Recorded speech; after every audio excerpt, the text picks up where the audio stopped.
Welcome back to Paramount coaching. आज हम लोग स्टडी करने वाले हैं फिजिक्स का 12th क्लास के फिजिक्स का फर्स्ट यूनिट, जिसका नाम है इलेक्ट्रोस्टैटिक्स, स्थिर वैद्युतिकी। लॉकडाउन से पहले मैं आपको वेव ऑप्टिक्स पढ़ा रहा था और वो मैं आधा समाप्त कर चुका था। तो वो मैं सोचा कि चलो आधा अगर समाप्त कर चुका हूँ तो आधा के बाद से वीडियो डालना थोड़ा सही नहीं होगा। मैं सोचा वो उसको वहीं तक स्टॉप कर दूँ और मैं नए चैप्टर स्टार्ट कर रहा हूँ, फर्स्ट यूनिट इलेक्ट्रोस्टैटिक्स। ठीक है, तो चलते हैं। देखिए, इलेक्ट्रोस्टैटिक्स ये एक इलेक्ट्रोमैग्नेटिज्म एक भाग है फिजिक्स का, एक ब्रांच है इलेक्ट्रोमैग्नेटिज्म, उसका एक भाग है ये इलेक्ट्रोस्टैटिक्स। ठीक है, ये इलेक्ट्रो देखिए दो वर्ड से बना है। इसको समझिए कि हम आखिर इलेक्ट्रोस्टैटिक्स में क्या अध्ययन करने वाले हैं। इलेक्ट्रोस्टैटिक्स में हम क्या पढ़ने वाले हैं, हम ये जान लेते हैं।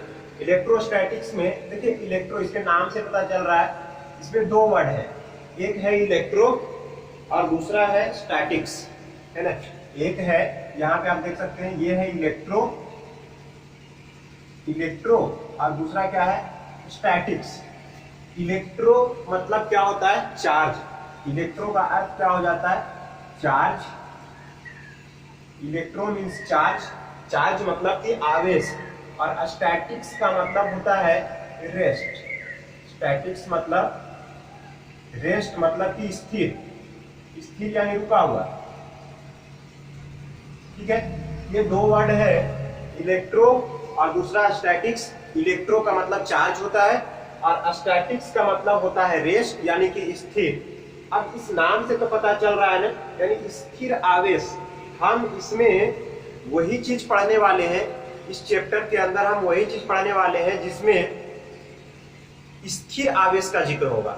मतलब जो भी संबंधित घटनाएं होगा, इस आवेश से संबंधित जो भी हम चीजें पढ़ने वाले हैं, वो सभी जगह जो आवेश होगा, जो चार्ज होगा, वो क्या होगा, बिल्कुल रेस्ट में होगा, वो स्थिर होगा। ठीक है, क्लियर है।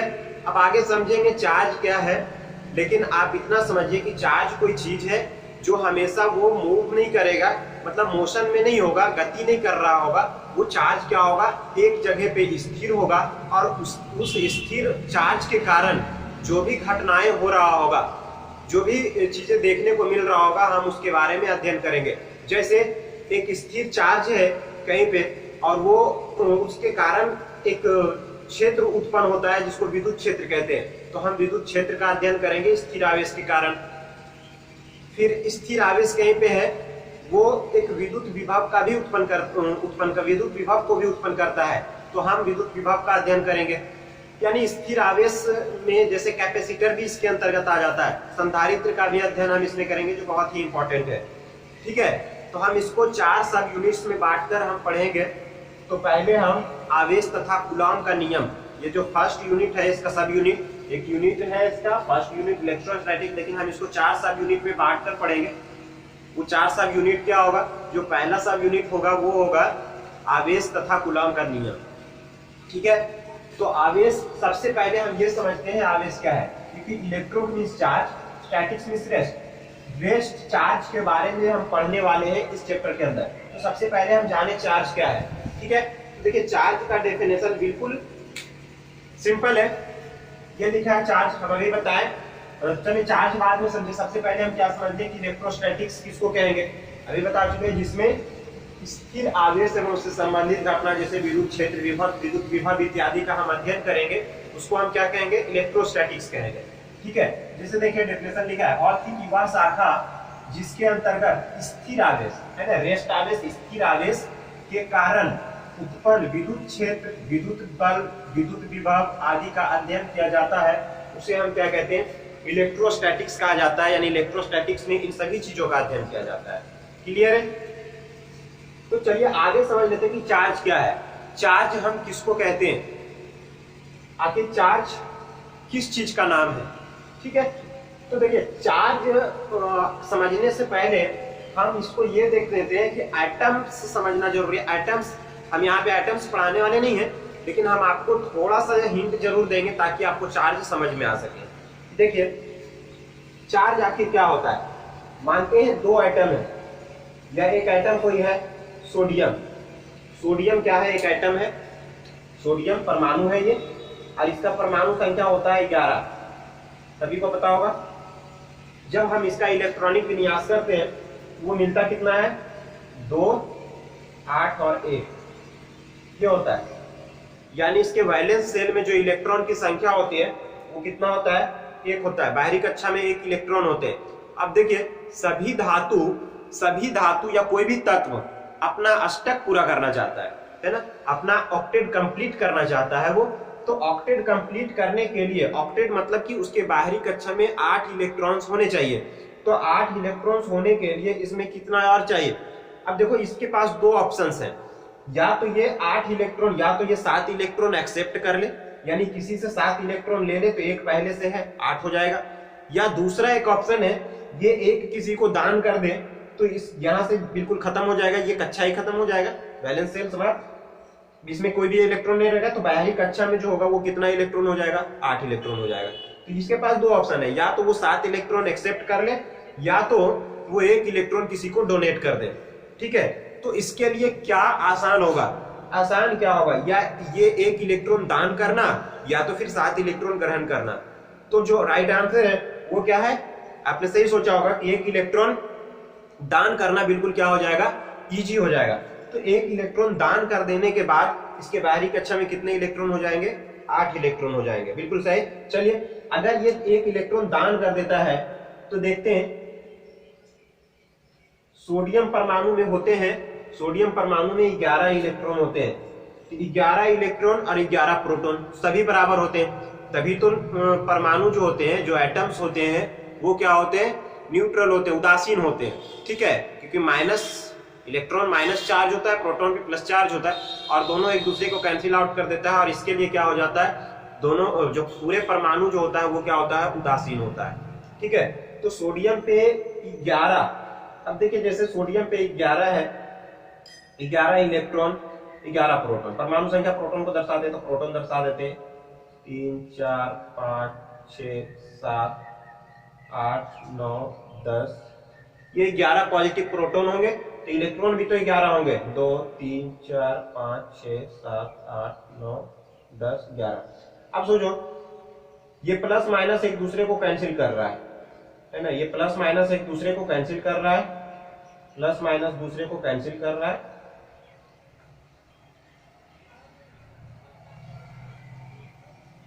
ये अब 1 इलेक्ट्रॉन यहां से ये हो गया। अब 1 इलेक्ट्रॉन यहां से निकाल दिया गया। ये 1 इलेक्ट्रॉन अगर यहां से निकाल दिया जाता है, क्योंकि ये 1 इलेक्ट्रॉन क्या करेगा? अपना दान कर देगा किसी को, तो यहां से एक पॉजिटिव बच जाएगा ना, इसके पास प्रोटॉन की संख्या ज्यादा हो जाएगा। अगर इलेक्ट्रॉन की संख्या 1 निकाल दिया जाए, इलेक्ट्रॉन प्रोटॉन दोनों में समान है, और 1 इलेक्ट्रॉन अगर किसी से निकाल दिया जाता है किसी परमाणु से, तो वहां पे प्रोटॉन की संख्या 1 ज्यादा हो जाएगा।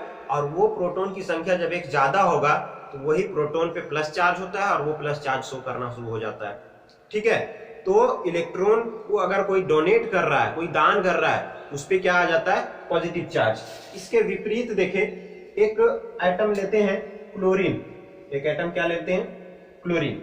इसकी परमाणु संख्या होता है 17। इसका जब हम इलेक्ट्रॉनिक विन्यास करेंगे, देखिए इसका इलेक्ट्रॉनिक विन्यास क्या होगा? 2, इसका जो इलेक्ट्रॉनिक विन्यास होगा 2, 8 और 7, ये होगा इसका इलेक्ट्रॉनिक विन्यास,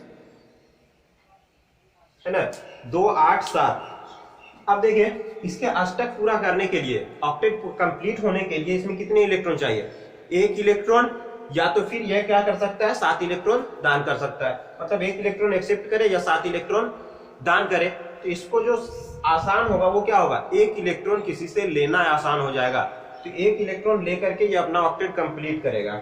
मतलब ये 1 इलेक्ट्रॉन एक्सेप्ट कर रहा है, तो अभी इलेक्ट्रॉन और प्रोटॉन की संख्या इक्वल है, लेकिन जैसे ही 1 इलेक्ट्रॉन वो एक्सेप्ट करेगा तो उसमें माइनस चार्ज, इलेक्ट्रॉन पे माइनस चार्ज होता है, वो माइनस संख्या 1 ज्यादा हो जाएगा। और इस कारण से ये 1 इलेक्ट्रॉन जैसे ही एक्सेप्ट करेगा तो क्लोरीन पे 1 क्या आ जाएगा? Minus charge. जिस प्रकार से सोडियम पे 1 प्लस चार्ज आ रहा था। है ना, एक इलेक्ट्रॉन दिया और ये एक इलेक्ट्रॉन क्या किया, ये एक इलेक्ट्रॉन जो क्लोरीन है वो एक इलेक्ट्रॉन ग्रहण किया और ये इलेक्ट्रॉन क्या किया, दान किया। ठीक है, तो चार्ज समझ में आ रहा है कि चार्ज कैसे आता है, किसी भी एटम्स पे आयन में कैसे चेंज हो जाता है, तो उसी को हम क्या कह देते हैं, चार्ज कह देते हैं। तो चार्ज पता चल रहा है कि हाँ ये चार्ज क्या होता है। ठीक है, तो देखिए वही लिखा है, चार्ज आवेश वह भौतिक राशि है जिसके कारण, अब ये चार्ज का गुण होता है, अब जैसे ही इस पे पॉजिटिव चार्ज आ गया या इस पे नेगेटिव चार्ज आ गया।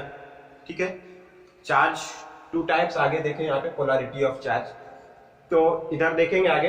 लेकिन यहाँ पे आप समझिए कि जिस पर भी चार्ज आ जाता है, कहीं पे भी अगर चार्ज है, तो वो उसका गुण होता है कि वो अपने एक चारों ओर, अपने चारों तरफ का एक एरिया बना लेता है, जिसमें कोई भी एक दूसरे चार्ज को, चाहे वो चार्ज पॉजिटिव हो या वो चार्ज नेगेटिव हो, अगर हम ले करके जाएंगे तो एक बल का अनुभव होगा उसको। ठीक है, यानी एक ऐसा क्षेत्र उत्पन्न करता है। आप क्लास 11th में याद कीजिए, ग्रेविटेशन पढ़े होंगे, है ना, ग्रेविटेशन पढ़े होंगे, तो वहां पे कोई भी वस्तु का एक अपना गुण होता है जो एक क्षेत्र उत्पन्न करता है, जिसको क्या कहते हैं, गुरुत्वीय क्षेत्र कहा जाता है ना। ग्रेविटेशनल फील्ड गुरुत्वीय क्षेत्र कहा जाता है, जिसको हम किससे इंडिकेट कर रहे थे, ये गुरुत्वीय क्षेत्र। इसी प्रकार से ये चार्ज कहीं पे अगर स्थिर होता है, देखिए अगर ग्रेविटेशन आपको क्लियर है ना, तो उससे ये यहाँ पे बहुत मिलता जुलता ये चार्ज का कंसेप्ट है। ठीक है, जैसे वहां पे मास होता था, यहाँ पे चार्ज है, वहां पे ग्रेविटेशनल फील्ड होता था, यहाँ पे इलेक्ट्रिक फील्ड है, तो इस तरह से ना बहुत सारा मिलता जुलता है। वहां पे न्यूटन्स लॉ जो था मास के बीच में लग रहा था, यहाँ पे कूलॉम्स लॉ जो होगा वो क्या होगा, आवेश के बीच में लगेगा, बहुत मिलता जुलता कंसेप्ट है। तो देखिए वहां पे मास मतलब क्या हो रहा था कि मास कहीं पे अगर है, द्रव्यमान है, तो उसका एक क्षेत्र होता था और उस क्षेत्र में वो क्या होता था, बल का अनुभव कराता था। जैसे देखिए पृथ्वी है, पृथ्वी का भी एक गुरुत्वीय क्षेत्र है ना। जैसे तभी तो किसी चीज को हम यहाँ से छोड़ते हैं और वो क्या चलाता है, नीचे की ओर खींचा चलाता है। जैसे मार्कर, ये मार्कर है, मार्कर को मैं यहाँ से छोड़ू, ये नीचे चला गया, है ना। अब ये नीचे चला गया, इसका मतलब क्या है, इसका मतलब ये है कि ये पृथ्वी का ये क्षेत्र था और वहां पे एक बल लगा रहा है, कौन, पृथ्वी बल लगा रहा है किसी भी वस्तु पे, और वो कहां चला जा रहा है, पृथ्वी की केंद्र की ओर खींचा चला जा रहा है। ठीक है, तो वो आखिर पृथ्वी भी क्या कर रहा है, एक अपना क्षेत्र बना रहा है। क्या पृथ्वी कहीं से भी किसी वस्तु को खींच सकता है, नहीं, उसके क्षेत्र से अगर बाहर चले जाए तो वो वस्तु को नहीं खींच सकता है। ठीक है, तो सबका एक क्षेत्र होता है। इसी तरह से आवेश कहीं पर भी अगर रखा होगा तो वो उसका एक अपना फील्ड होगा, जिसको हम क्या कहेंगे, इलेक्ट्रिक फील्ड। तो आवेश कहीं पे भी होगा तो वो एक फील्ड जनरेट करता है, जिसको हम इलेक्ट्रिक फील्ड कहते हैं। ठीक है, तो इलेक्ट्रिक फील्ड यानी आवेश वह भौतिक राशि है जो एक विद्युत क्षेत्र उत्पन्न कर देता है, इलेक्ट्रिक फील्ड जनरेट करता है, और उसमें कोई भी दूसरा आवेशित वस्तु को, कोई भी वस्तु को अगर लेके जाएंगे तो उस पर एक विद्युतीय बल का अनुभव कराता है, उस पर अट्रैक्शन या रिपल्सन का फोर्स लगाता है। ठीक है, वह आवेश के नेचर के अनुसार होगा कि अट्रैक्शन होगा या रिपल्सन होगा। जैसे देखें, अब आवेश का जो डेफिनेशन हम आपको बताएं वही चीजें यहाँ पे लिखा हुआ है। आवेश वह भौतिक राशि है जिसके कारण कोई भी वस्तु अपने चारों ओर विद्युत क्षेत्र उत्पन्न करता है, जिससे यह किसी दूसरे वस्तु को विद्युतीय बल का अनुभव कराता है। ठीक है, क्लियर है, नोट कर लीजिएगा इसको। और चार्ज कैसे उत्पन्न होता है मैं ये आपको बता दिया। ठीक है, चलिए आगे देखें, हम आगे देखते हैं इसका कि चार्ज आखिर हम इसका, आखिर ये कोई भौतिक राशि है, यहाँ पे लिखा है भौतिक राशि, तो इसका कुछ ऐसा यूनिट होता होगा, कुछ मात्रक होता होगा इसका, है ना। इसको हम कैसे मापते हैं, कैसे इंडिकेट करते हैं, तो चलिए अच्छा इसको अभी हटा देते हैं, पोलैरिटी ऑफ चार्ज इसको हटा देते हैं, अभी आवेश बात कर लेते हैं कंप्लीट। तो आवेश ये तो समझ में आ गया। अब हम क्या लिख दें कि आवेश को हम कैसे इंडिकेट करेंगे, आवेश को Q से सूचित किया जाता है।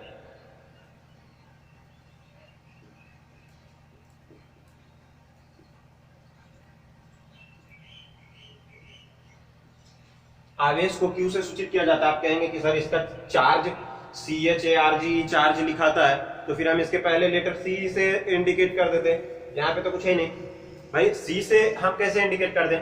फिर फिजिक्स में ऐसे बहुत सारे भौतिक राशि है जिसका इंडिकेशन पहले से ही दिया हुआ था, तो फिर हम वही चीज अगर वो डाल देते हैं तो फिर प्रॉब्लम आ जाएगा कि आखिर वो क्या है। जैसे C को लाइट मतलब वेव ऑफ क्या बोलते हैं उसको, जो प्रकाश का वेग होता है ना, वेलोसिटी ऑफ लाइट को हम इंडिकेट करते हैं किससे? C से। ठीक है, तो C इसलिए हम यहाँ पे नहीं दे सकते, इसके लिए एक अलग लेटर लिया गया Q। हम इसको कैसे इंडिकेट करते हैं? चार्ज को Q से इंडिकेट करते हैं। ठीक है, अच्छा इसका SI मात्रक क्या होता है? देखिए SI मात्रक, तो SI मात्रक के लिए हम क्या करेंगे? हम फॉर्मूला जानते हैं, क्लास 10th वाला फॉर्मूला आप याद कीजिए। क्लास 10th में फॉर्मूला होता था चार्ज के लिए, Q बराबर IT, है ना। आवेश बराबर विद्युत धारा गुने समय, एकांक समय में प्रवाहित होने वाले आवेश को विद्युत धारा कहते थे, है ना। एकांक समय में T नीचे चला आएगा इस तरह, तो Q बराबर IT फॉर्मूला होता था। तो देखिए SI मात्रक I का होता है एम्पियर, SI मात्रक एम्पियर, और T का मात्रक होता है सेकेंड, है ना। तो इसका जो SI मात्रक हो जाता है वो क्या हो जाता है? Ampere second, ampere second. इसे ही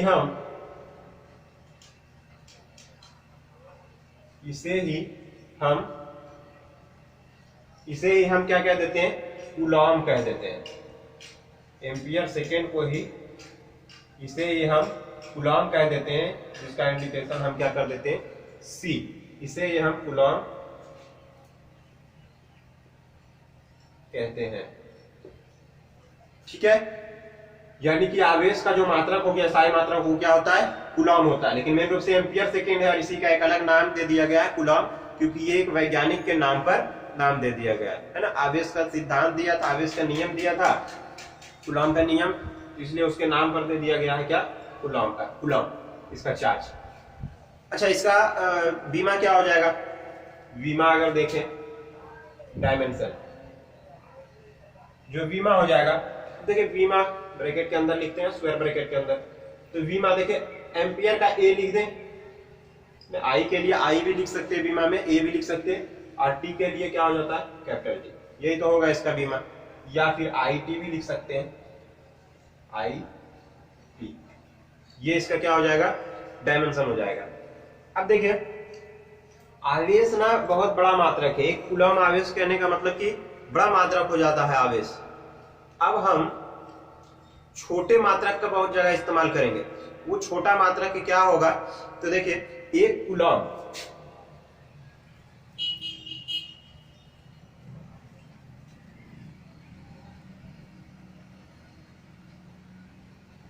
एक कूलॉम बराबर होता है 3 × 10⁹ ESU। कहेंगे ESU क्या है?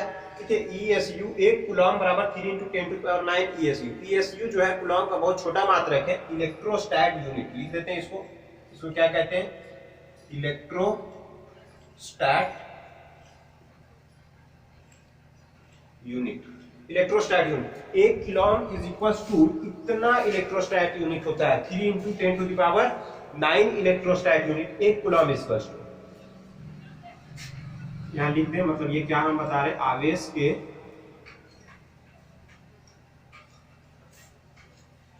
छोटे यूनिट,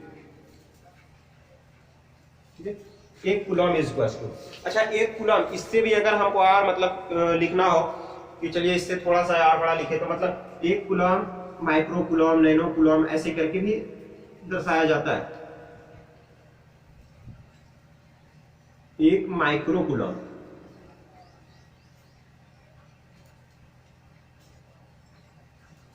एक माइक्रो कूलॉम। अब देखो माइक्रो, नैनो, पिको, ये सभी का क्या होता है? एक उपसर्ग होता है, प्रीफिक्स होता है, आप समझते हैं। तो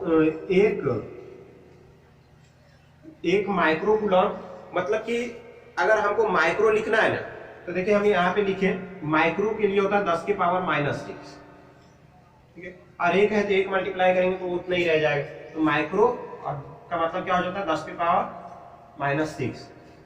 अगर होगा नैनो कूलम, एक नैनो कूलम,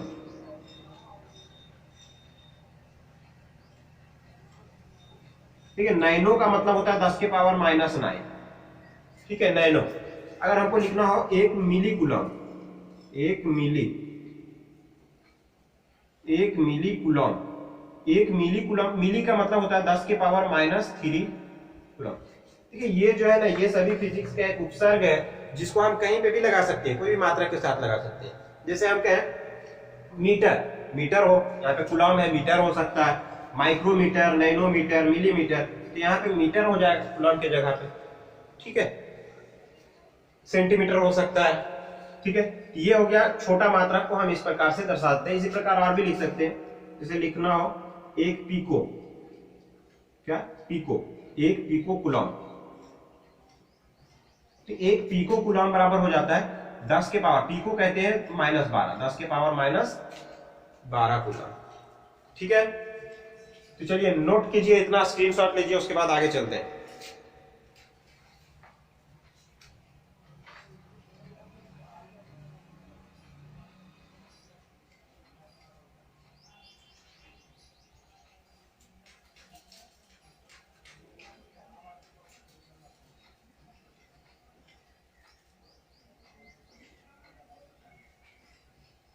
हो गया,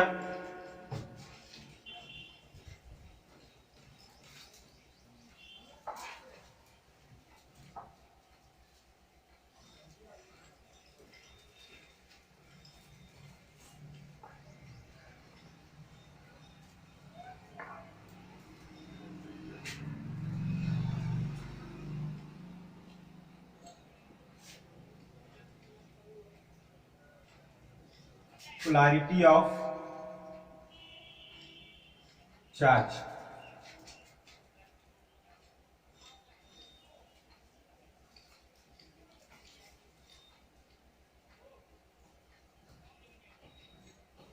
पोलैरिटी ऑफ चार्ज, आवेश की ध्रुवता। देखिए ये बहुत बड़ी चीज नहीं है, अभी हम इसकी आधी बातें कह चुके हैं। पोलैरिटी ऑफ चार्ज क्या है? कोई भी एक एटम हो तो उससे इलेक्ट्रॉन निकाल देते हैं तो उस पर क्या आता है, पॉजिटिव चार्ज आ जाता है, और वो इलेक्ट्रॉन कहीं ना कहीं जाता होगा दूसरे एलिमेंट में, तो दूसरे एलिमेंट में अगर वो जाता है तो वो उसको क्या कर देगा, नेगेटिव चार्ज बना देगा, है ना, उस पर नेगेटिव चार्ज आ जाएगा।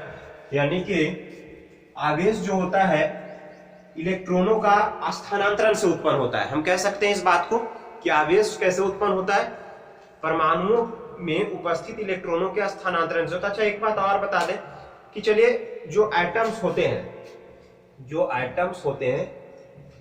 है ना, कुछ इस प्रकार से, ये इसका क्या होता है, न्यूक्लियस होता है, इसमें क्या होते हैं, प्रोटॉन और न्यूट्रॉन होते हैं।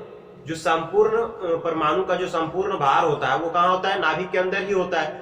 बाकी इसके चारों तरफ जो होता है वो इलेक्ट्रॉन्स चक्कर लगाते रहते हैं, ठीक है। तो सवाल ये हो सकता है कि सर इलेक्ट्रॉन को ही हम क्यों निकालें, इलेक्ट्रॉन ही क्यों जाएगा, प्रोटॉन क्यों नहीं जा सकता है? तो देखिए इसके मेन रूप से दो कारण है, आप सिर्फ समझ लीजिए, इसको लिखना नहीं है, आप इसको समझ लीजिए। कोई पूछ सकता है आपसे कि चल सर इसमें इलेक्ट्रॉन ही क्यों निकलता है और चार्ज जाता है, प्रोटॉन क्यों नहीं जा सकता है? प्रोटॉन भी तो जा सकता है कि इसमें माइनस चार्ज आ जाएगा, इलेक्ट्रॉन ही भेज करके प्लस चार्ज क्यों ले आते हैं? तो देखिए इसका जवाब ये है, सबसे पहले इलेक्ट्रॉन तो होता है बाहरी कक्षा में, और इलेक्ट्रॉन जो होता है प्रोटॉन से काफी हल्का कण होता है। इलेक्ट्रॉन जो होता है वो हल्का होता है, इलेक्ट्रॉन हल्का है प्रोटॉन से, ठीक है। पहला रीजन इलेक्ट्रॉन तो हल्का है प्रोटॉन से, कितना, प्रोटॉन जो है इलेक्ट्रॉन का 1837 गुना है, भार में प्रोटॉन का भार इलेक्ट्रॉन का 1837 गुना है, प्रोटॉन 1837 गुना ज्यादा है, ठीक है। इतना भारी होने के कारण प्रोटॉन बाहर नहीं जा सकता है, पहला कारण। दूसरा रीजन क्या है, ठीक है, दूसरा रीजन जो है वो सबसे अच्छा है, जो नाभिक है, इस न्यूक्लियस के अंदर क्या होता है, न्यूक्लियस के अंदर एक परबल नाभिकीय बल लगता है, परबल नाभिकीय बल। और इसको मैं 11th क्लास में नाभिकीय बल क्या होता है ये मैं अच्छी तरह से पढ़ा चुका हूँ, ठीक है। वो प्रोटॉन के बीच में क्या होता है, नाभिक में परबल नाभिकीय बल लगता है, जिसके कारण सभी प्रोटॉन्स एक दूसरे से नाभिक टूट नहीं सकता है, नाभिक काफी स्थायी होता है इस परबल नाभिकीय बल के कारण, और इस कारण से प्रोटॉन बाहर नहीं आ सकता है। ये दो बड़े रीजंस है प्रोटॉन बाहर नहीं आने के, और इसलिए इलेक्ट्रॉन्स फ्री होते हैं और इलेक्ट्रॉन्स आसानी से बाहर जा सकता है, ठीक है, या इलेक्ट्रॉन इसमें आ सकता है। तो ये रीजन था। चलिए मेन रूप से आगे बताने वाले polarity of charge. Polarity of charge यानी कि इलेक्ट्रॉन अगर जाता है, चार्ज उत्पन्न कैसे होता है, चार्ज उत्पन्न होता है इलेक्ट्रॉनों के स्थानांतरण से, है ना। इलेक्ट्रॉनों का ट्रांसफर अगर हो रहा है तो उत्पन्न होता है चार्ज, और जिससे इलेक्ट्रॉन निकलता है उस पे क्या आ जाता है, पॉजिटिव चार्ज, और जिसमें इलेक्ट्रॉन जाता है उस पे क्या आ जाता है, नेगेटिव चार्ज। तो इस आधार पर चार्ज कितने टाइप के हो जाते हैं, 2 टाइप के, यानी कि हम यहां लिख सकते हैं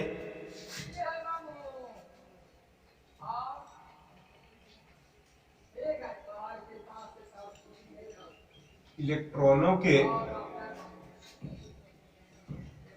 स्थानांतरण से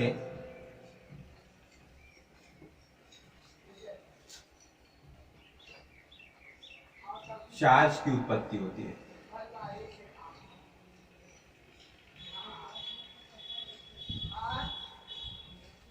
इलेक्ट्रॉनों के स्थानांतरण से चार्ज की उत्पत्ति होती है।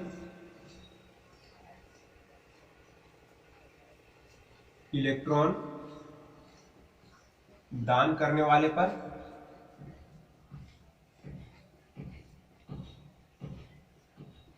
Positive charge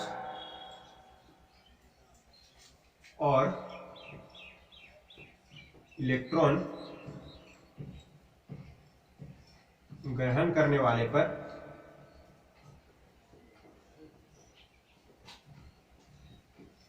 negative charge.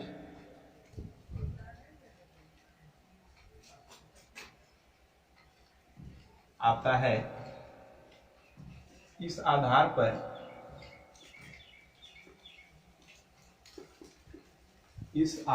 पर चार्ज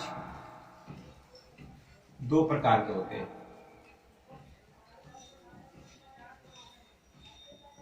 चार्ज 2 प्रकार के होते हैं, इसे ही आवेश की ध्रुवता कहते हैं या पोलैरिटी ऑफ चार्ज कहते हैं।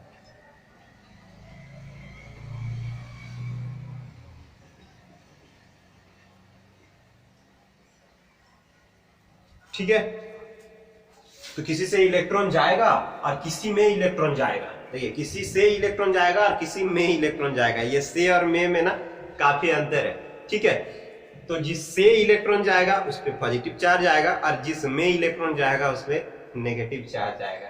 ठीक है, तो अब इसकी प्रकृति होता है, यानी कि 2 प्रकार का चार्ज हो गया इस प्रकार से। एक तो हो जाता है पॉजिटिव चार्ज, एक हो गया पॉजिटिव चार्ज, धनात्मक आवेश। धनात्मक आवेश या धन आवेश कह सकते हैं, धन आवेश लिख दे, धन आवेश। और दूसरा होता है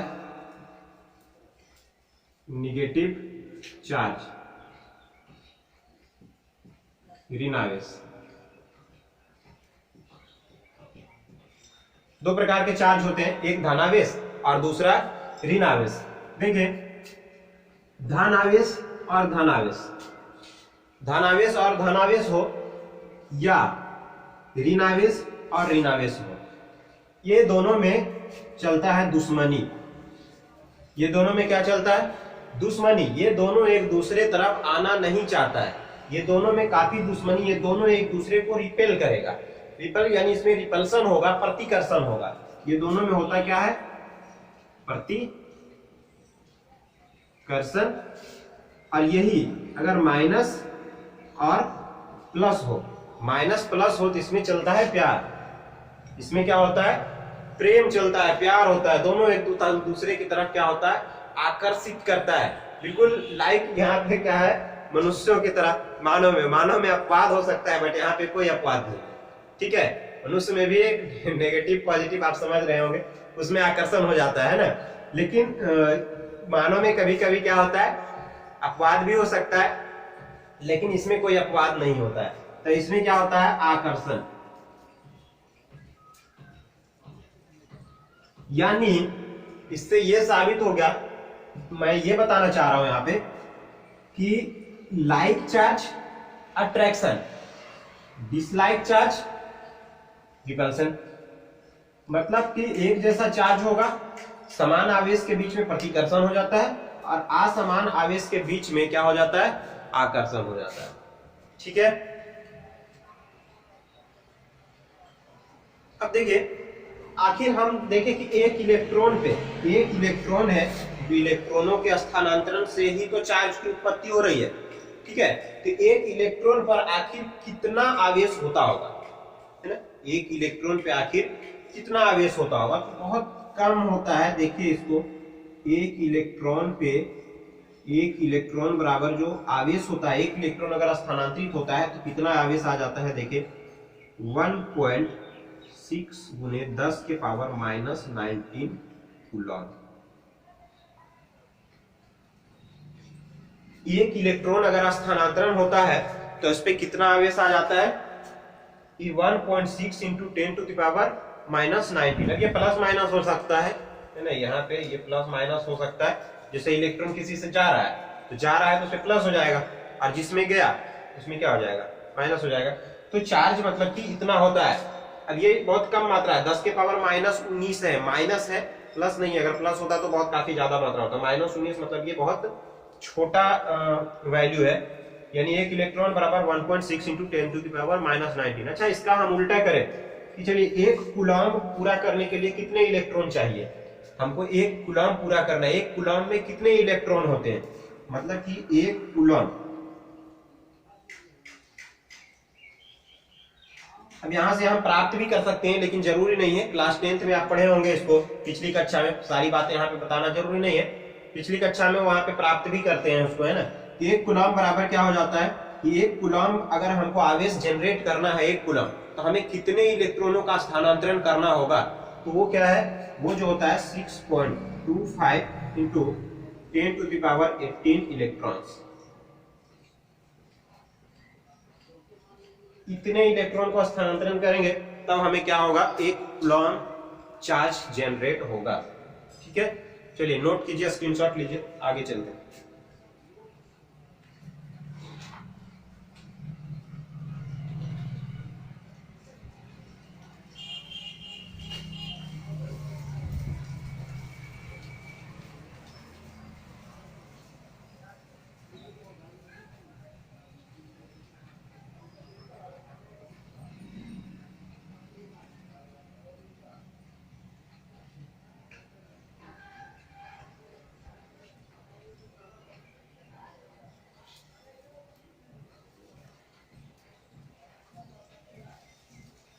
चलिए, हो गया।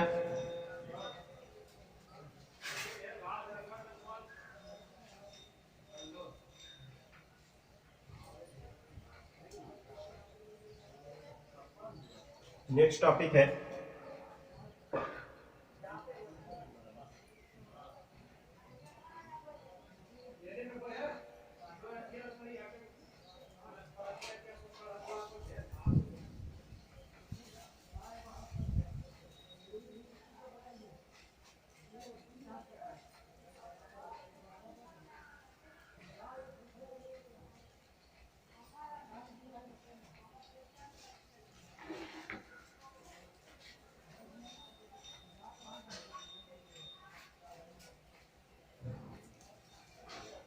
Quantization of charge.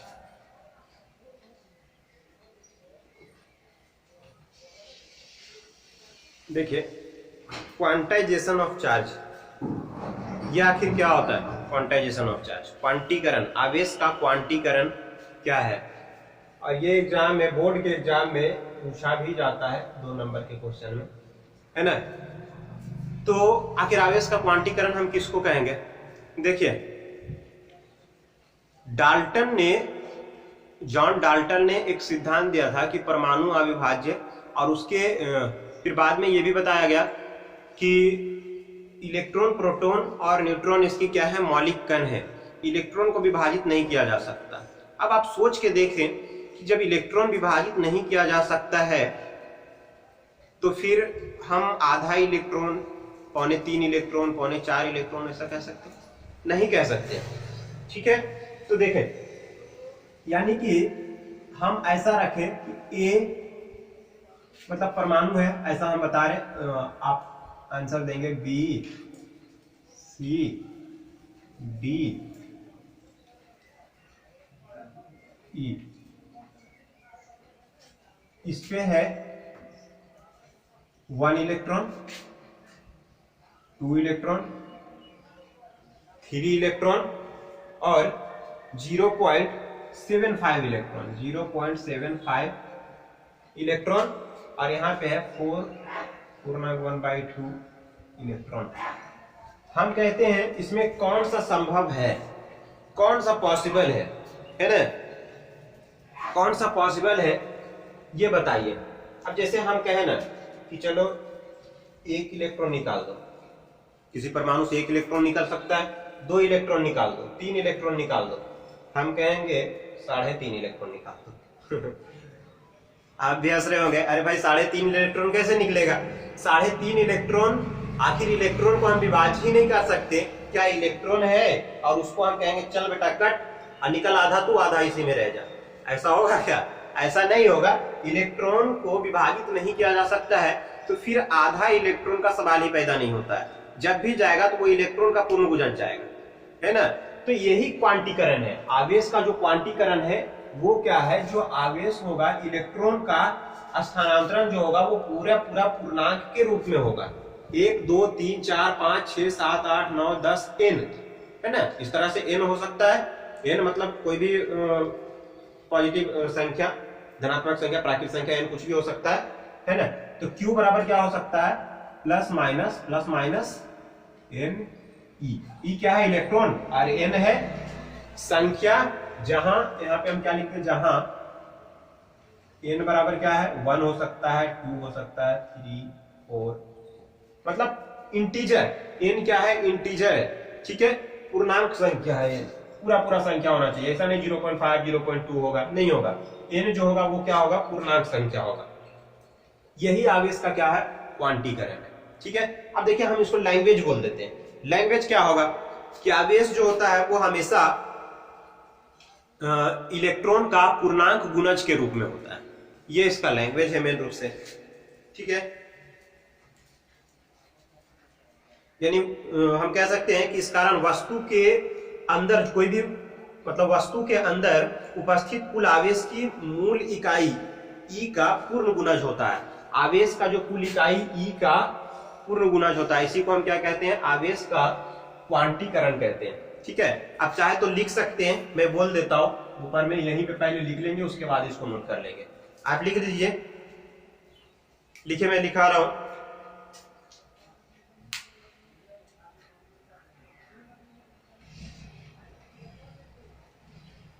वस्तु के अंदर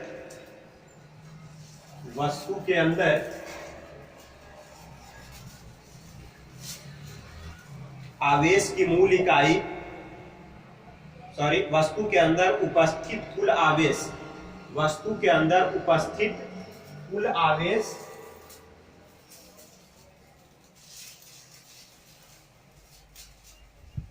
वस्तु के अंदर उपस्थित कुल आवेश की मूल इकाई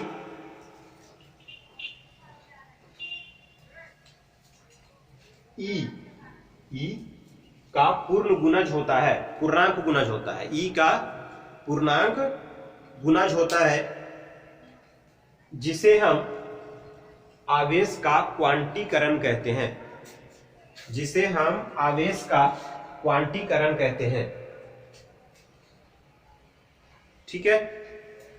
अब देखें यहां पे क्या, इसमें कौन संभव नहीं है, इसमें 1 इलेक्ट्रॉन है, तो यहां पे हम क्या लिख सकते हैं, Q बराबर, इसमें क्या Ne होगा ना, Q बराबर Ne फॉर्मूला होता है, देखिए Q बराबर Ne, यहाँ पे भी अगर Q बराबर एन ई करें, Q बराबर एन ई करें, है ना, लेकिन क्या इसमें हो सकता है ये दोनों में? अरे भाई n का वैल्यू पूर्णांक संख्या होना चाहिए। अब यहाँ पे n का वैल्यू पूर्णांक संख्या है ही नहीं, है ना, इसमें जो है n का वैल्यू पूर्णांक संख्या नहीं है ये दोनों के लिए, ठीक है, तो ये पॉसिबल नहीं हो सकता है, ये जो होगा नॉट पॉसिबल, ये नॉट पॉसिबल होगा।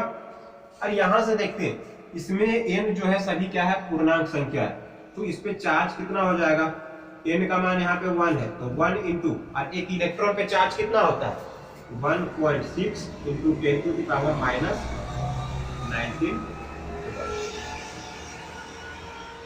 यहाँ पे अगर देखेंगे तो n का वैल्यू कितना है 2 है, तो 2 और एक इलेक्ट्रॉन पे चार्ज होता है 1.6 into 10 to the power minus 19 coulomb, ये हो जाएगा 3.2 into 10 to the power minus 19 coulomb, 16 गुना 32 गुना हो जाएगा। यहाँ पे आप देखें तो ये Q बराबर क्या हो जाएगा, n का मान 3 है तो 3 इंटू 1.6 गुने 10 to the power minus 19 coulomb, तो ये जो हो जाएगा वो कितना हो जाएगा 48, 4.8 into 10 to the power minus 19 coulomb, और ये जो होगा नॉट पॉसिबल होगा। तो आप देख रहे हैं 10 टू द पावर माइनस 19 तो वैसे ही है, सब में 16, 32, 48 ऐसे करके, यानी कि कोई भी जो होगा वो n का वैल्यू जो होगा वो पूर्णांक होना चाहिए, ये आवेश का क्वांटीकरण कहता है।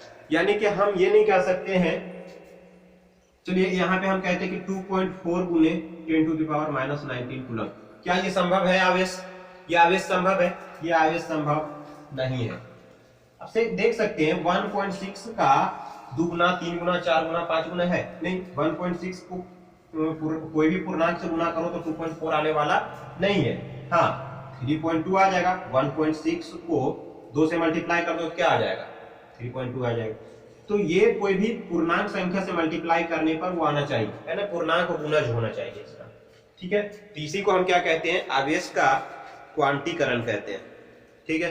अब इसी पे एक क्वेश्चन भी है, देखिए एक ऑब्जेक्टिव क्वेश्चन है, मैं लिख रहा हूं इसको,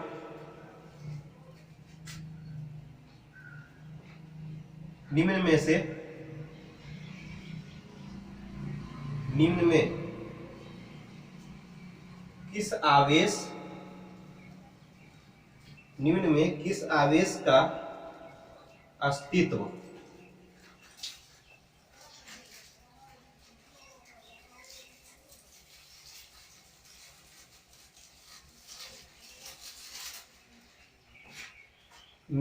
किस आवेश का अस्तित्व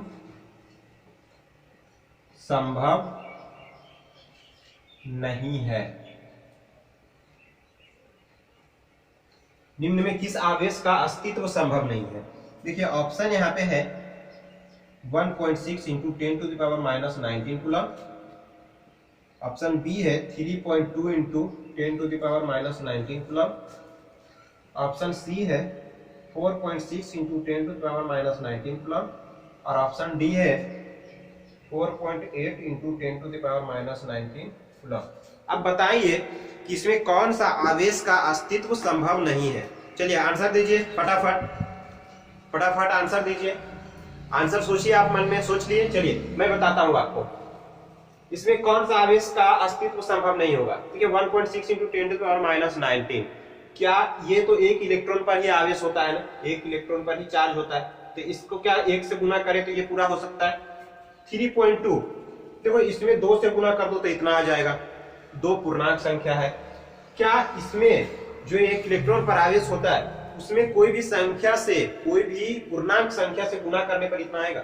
4.6 नहीं आएगा। तो भाई 4.6 आएगा क्या? 16 यहाँ है ना, 1.6 इसमें 3 से भी गुना करोगे तो 48 आएगा। 46 कहां से? 4.6 तो आएगा नहीं, तो ये संभव नहीं है ना, ये तो हो ही जाएगा 48, 48 4.8, यानी ये पूर्णांक गुणज जो है ई का पूर्णांक गुणज नहीं है। E it means, E means क्या 1.6 into 10 to the power minus 19 का पूर्णांक गुणज होना चाहिए और वो ये नहीं है। तो राइट आंसर क्या हो जाएगा? ये हो जाएगा। ठीक है।